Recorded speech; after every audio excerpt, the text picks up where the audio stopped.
Alright, so I'm going to be playing an annoying baby crying video. It's not really a baby, it's like a kind of commercial, but it has a really annoying toddler in it. So I'll be playing that for 10 seconds now.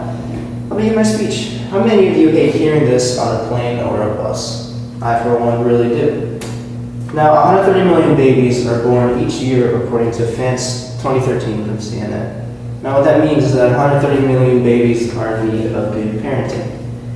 Now, without that, multiply that noise by 130 million. And it's generally agreed upon that authoritative parenting is the best form of parenting as compared to authoritative or free-form parenting. Now, authoritative parenting is when the parent is basically a dictator and the kid has to follow strict rules, otherwise he's going to be punished severely. Now, the other form of that is free parenting, in which the parent basically doesn't really pay any attention. I wouldn't say any attention, but aren't really involved in their children's lives, and both can be pretty damaging. Now, authoritative parenting is nice and in the middle. Parents always show up, but they're also very firm. And it's generally thought of that authoritative parenting gets rid of physical discipline when it comes to disciplining their kids. Now, I believe that physical discipline is not always going to be abuse. I think it could be a last resort thing as long as there are certain guidelines that it follows. Now, I've been absolutely appalled at some of the methods some parents use when raising their children, such as hitting them with rods or belts. That's quite obviously overkill and just straight up abuse. Now, my definition of physical discipline should be quick and discreet. Now, it shouldn't cause a big commotion, it shouldn't cause too much embarrassment, it should just get the message across to the kid, and it shouldn't take too long. Like, you shouldn't be beating them down for 20 seconds, that's just inhumane. Now, when I was a wee little lad, and I used to act up at Walmart or outside in public, and my mom tried talking sense into me, my dad tried talking sense to me, tried bribing me with chocolate or whatever, and that still didn't work, and it was really causing a commotion.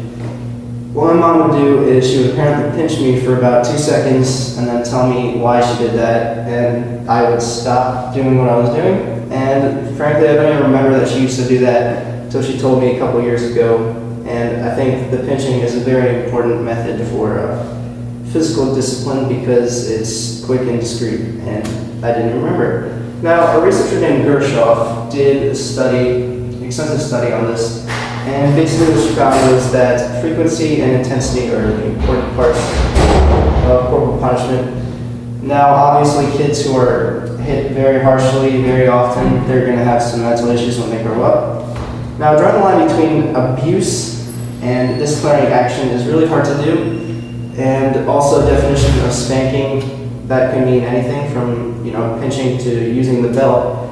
Now, that's what makes research really hard to do, so a lot of research is wishy-washy when it comes to this. Now, where I would personally draw the line between abuse and physical discipline is when the child starts to fear or hate the parent, or just puts a negative damper on the relationship, or even if the kid has scars, that's just going a little bit overboard. Now, I like the pinch because it sort of mimics a reflex arc. Now, what a reflex arc is when you touch something hot, or touch something pointy or something, then your body's going to have a reaction to that, and you're probably just going to do that to get away from the harmful stimulus. Now, from the peripheral nervous system and the reflex arc from Rutgers, they explain how a reflex arc works in very simple terms.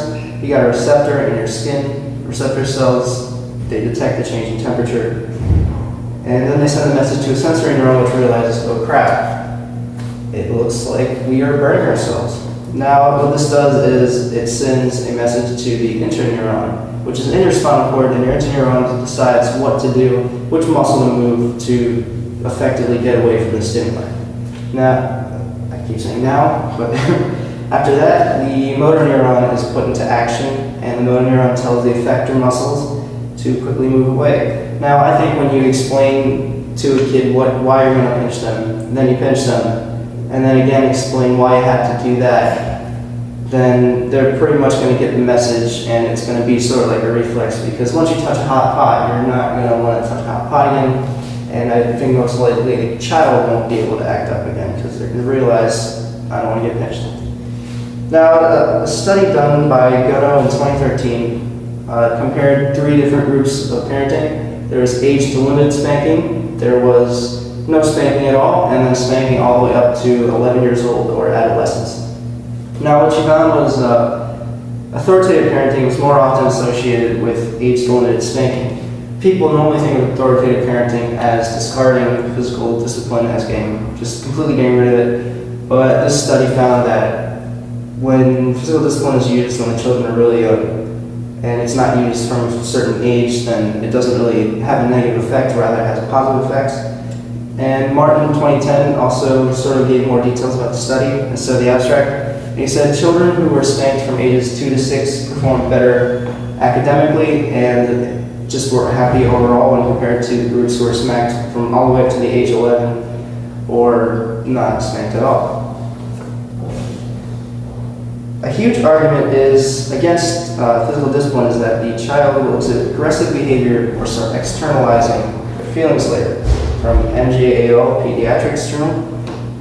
But I will tell you that the studies are based off of surveys, and surveys are very, very unreliable because there's obviously going to be awful bias when you write the questions, and that bias is definitely going to affect how the person would answer. And also that it used interviews, and one of the interviews was when the mother basically just had the kid, and I think that's not a very good time to interview because it's a really stressful time in the mother's point of life. She's probably all drugged up and stuff. Same goes for the father. They're probably all just in shock about finally, becoming a father, whether they like it or not.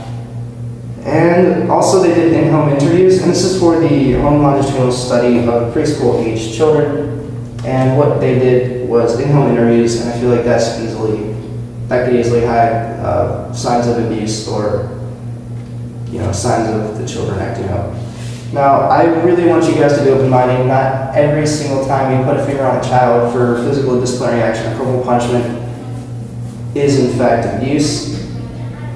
But there should be a noticeable difference between abuse and physical disciplining. So abuse would probably mean hitting the child with a belt, and I don't think any reason is good enough for that. And meanwhile, physical discipline would just be, as I said earlier, just pinching your child for a good 2 to 3 seconds. Now, I want you guys to participate in studies about parenting when you have the chance, because the more people that take these surveys, the more types of data there are, the more different demographics there are, and eventually we'll find the best way to raise a child. I believe that a very restricted use of physical discipline is really necessary when it comes to growing children up, especially nowadays, and I believe people need to stop automatically assuming that touching your child for physical discipline is, as a matter of fact, abuse, when it really isn't, because it should be fast, quick, and it shouldn't be used that often. Thank you.